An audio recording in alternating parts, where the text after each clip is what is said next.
This Thursday marks the 8th annual Orange Shirt Day, but this year is the first time it's being observed as a federal statutory holiday for truth and reconciliation. The day honors the lost children and survivors of residential schools, their families, and communities. We are committed to raising awareness for the truth about reconciliation by covering important Indigenous issues throughout the week and onward. Joining us now from Vancouver is the creator of Orange Shirt Day, our friend Phyllis Webstad. Good morning, Phyllis. How are you today? Good morning. Thank you for having me.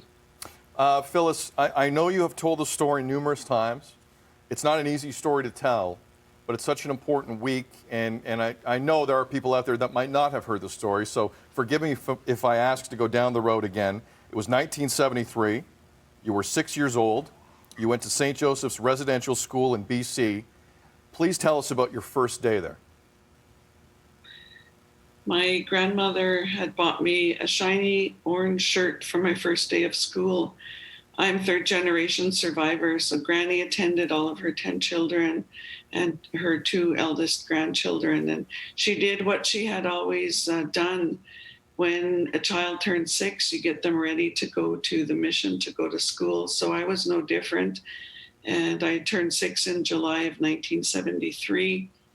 And Granny took me to town, bought me a shirt, and I chose that shiny new shirt for my first day.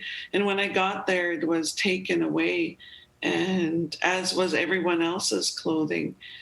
They gave us different clothing to wear, and I never wore my shirt again. And that's the story I told when the TRC came to Williams Lake in 2013. How have you, has telling the story been able to help you take that back to be able to wear orange again? This all started with you and this story. Could you ever imagine that we would finally be here this Thursday for the first ever Truth and Reconciliation Day, where we all gather in solidarity and wear orange because of your story? Yeah, it wasn't planned this way.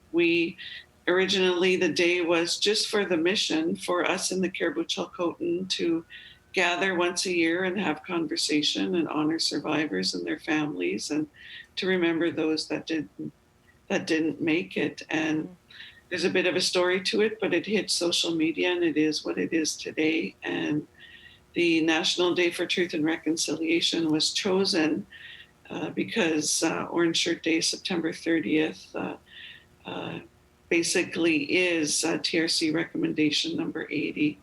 And so it was chosen because of that, to honor survivors and their families and to remember those that never made it.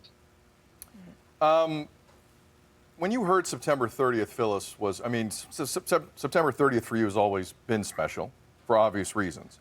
When you heard it's a federal holiday, your first emotion was what? I had been working with the federal departments with first Bill C-369 and then Bill C-5. So I was in the loop the entire time with what was happening. And I believe it was the children at Tecumloops that made this pass so quickly in the House of Commons. And within a week, it became law. So I believe it was them. And I was in crisis that week. I am Shawetmach as well.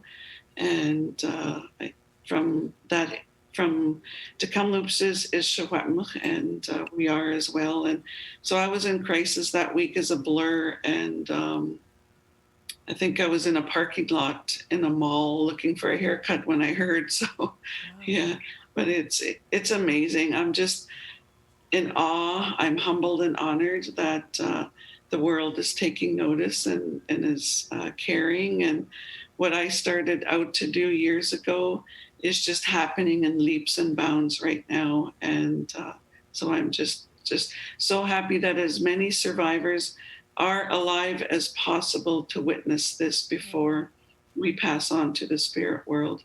Phyllis, what do you hope the nation does on Thursday? How do you hope people spend their day, especially non-Indigenous people?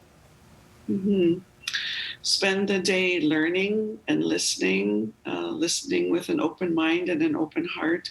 If you know an Indigenous person, if they're willing to talk to you, please do that. It's not on our shoulders to teach everyone, but it does help with our healing when we can tell our stories to people that truly care. And some healing may happen for the survivors and their families on that day. So that's my hope for them. Phyllis, well said. While we have you on the line, I just want to let everyone at home know that if you go online, I just want to send you to the right website in order to buy an orange shirt to help out so many families and communities out there that need the help based on this, this crime that was committed in this country. orangeshirtday.org.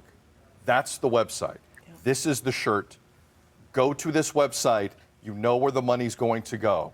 The internet is what it is. There's scams. We know it.